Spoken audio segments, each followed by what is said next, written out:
start off with the Gunners, right? The reigning Premier League champions. They were in action in a preseason friendly against Girona. Convincing win, Don. 4-1 over Girona. The likes of Kai Havertz and Max Dowman scoring. We'll talk about Max Dowman in a bit, but overall, the Gunners pretty much picking up where they left off with a win. Yeah, absolutely. And the most important thing when you're in a pre-season is to get your minutes. The wins are great. I mean, any ex-player that says it doesn't really matter is fibbing just a little bit, because it's always nice to win and have that confidence and keep that winning momentum. But the most important thing is when you've got a squad of players that are now getting up to speed, as you give everyone minutes. So look at the team there and you look at the individuals that are waiting to get more minutes. I think the hard thing for any manager, and I've gone through 17 pre-seasons, is the manager trying to get the same amount of minutes into every single player. Yeah, and just looking at that 11 there, of course, you're expecting Arsenal to probably add to that, Beth. But we were talking about it just a few days ago when Liverpool were playing against Wrexham, and I was asking you and Stevie if, as it stands, where do you expect this Liverpool to finish?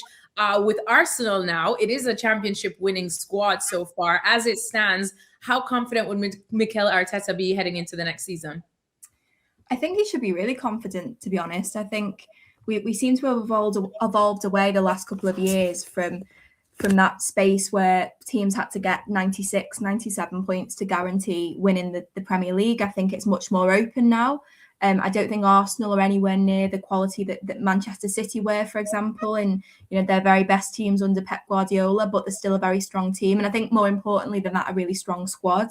And I think that is what it takes now. There's so many games for these players, international competitions included, particularly coming off the back of a World Cup. So it is about having quality, strength and depth. And I think Arsenal have that more so than probably anybody in the Premier League. So, it's not going to be a walk in the park. I'm sure the Premier League is very rarely easy, but I do think Arsenal are in a really good place. I think they probably are the team to beat. I think all of the other teams around them are kind of unknown quantities. They've got new managers, a lot of change sort of behind the scenes, whereas Arsenal are just adding to what, as you say, is a championship winning squad. So I think they should be feeling confident. I think obviously for them, the big one will be winning the Champions League this season. That's the one that they'll have the sights on, but they'll obviously want to defend their Premier League title as well. And I think they're in a good place to do that.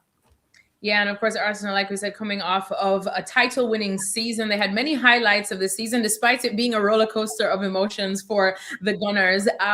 But one of the highest or brightest highlights, I would say, of last season was the emergence of Max Dowman, Don, because let's be honest, we're not even going to talk about what you were doing at 16, 17 years old, because this is a family-friendly live stream. But here he is, just months away from turning 17 years old. And we already feel like he can be or should be an integral part of Arsenal next season. Just how high is his ceiling? Oh, it's very, very difficult to measure. But like any young players, we've seen how good he is. I commentated, I think it was the Everton game when he came off the bench and had an assist and then scored the worldie, I think, from the halfway line. I'm pretty sure it was Everton. I could be wrong. But when you look at the talent and you study him and you watch him, the way he's graceful, the way he can play in different positions, he's just a baby, and he's he's fully grown, and he's got the skill, he's got the temperament, he's got all the attributes that you want in terms of his passing, his assists, his vision. The hard thing for Max Dowman, like any young player, is trying to get into the team.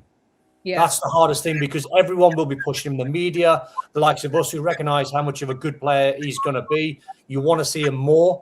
The hard thing for Arteta is when you're trying to go back-to-back titles and you're trying to pick your strongest squad every 3 days, including European football, is trying to give the kid starts.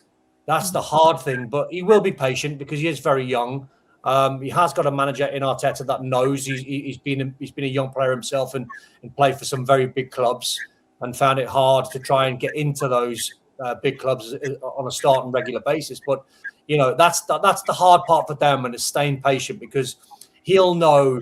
The preseason he's having, exceptional. He's impressing everyone. You've got to impress the coaches, impress the manager. Is the most important man at the football club. He's doing that. He's just going along smoothly. It's just trying to be that little bit patient when the starts are not coming and you find yourself on the bench, especially in big nights in the Champions League and big nights in domestic football. I would imagine the plan from Arteta will be the FA Cup and Carabao Cup. Let's give him as many starts as he can. And then with the new Champions League format, as you've seen, you can lose 1 or 2 games along the way. So maybe give him more game time in the Champions League to sort of get that development into him.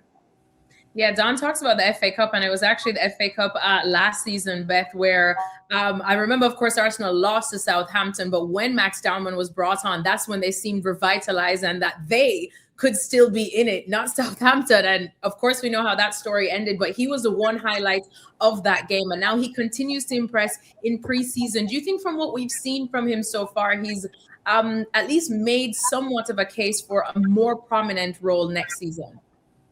Yeah, I think he has. I think he will probably play more next season. You would hope it's sort of a bit of a gradual development. But, you know, I saw it a lot at Liverpool last season with Rio Ngamoa. There was so much, you know, noise and people clamoring for him to be starting more games, particularly when Liverpool weren't doing very well. There were a lot of people saying, you know, why is this kid not being given more of an opportunity? And I actually think, you know, there were a lot of things that Arne Slot got wrong last season.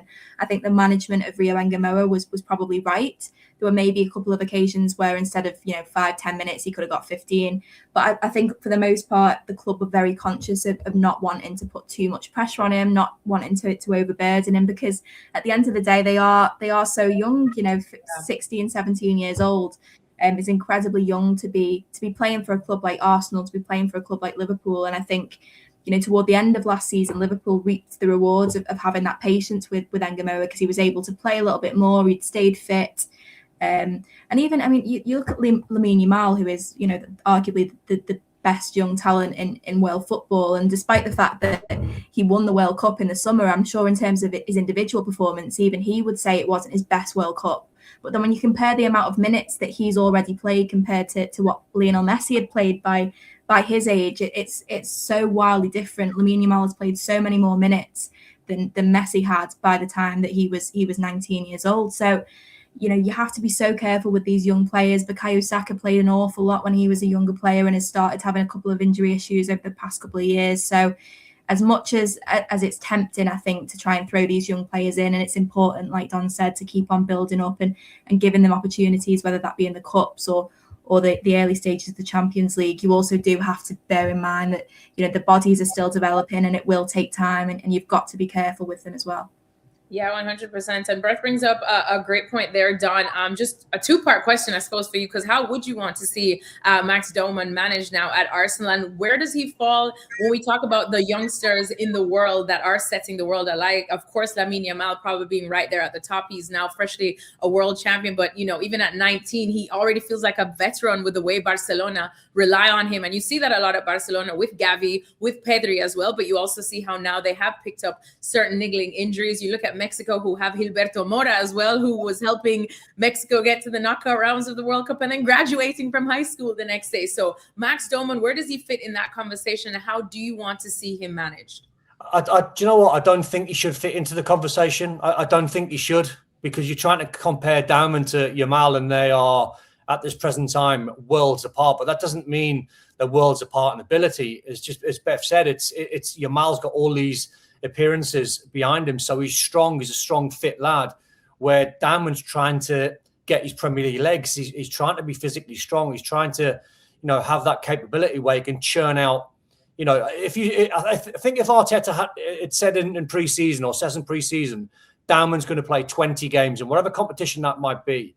20 games is still good, I think, for that age group of player, unless you're like Yamal and you're like Messi and you're like out of this world where you have to be in the team. But you both made great points about Gavi and Pedri being in the Barca side and picking up injuries because they were playing a lot of minutes. So I'm one of these where I don't think he should be in the conversation, because I don't want to overhype him. I want to let his performances do the work. I want everyone just to watch and enjoy him, and whatever ride that takes him on, because anything can happen with young players. We can sit here and say Dowman's going to be one of the best players in the world. Bam, an injury. Or as Beth said, body's not grown right. He has little niggles along the way, can't sustain minutes, can't sustain form, and all of a sudden confidence then takes a knock. It's a hard ride when you're a youngster. So I want to sort of just pedal back on that Dowman slightly, and then I want to see him playing at his best in, I don't know, a year or 18 months' time. That's all right. We're going to tie a little bow on Arsenal season preview quickly and just get some quick predictions. Beth, do Arsenal defend their Premier League title?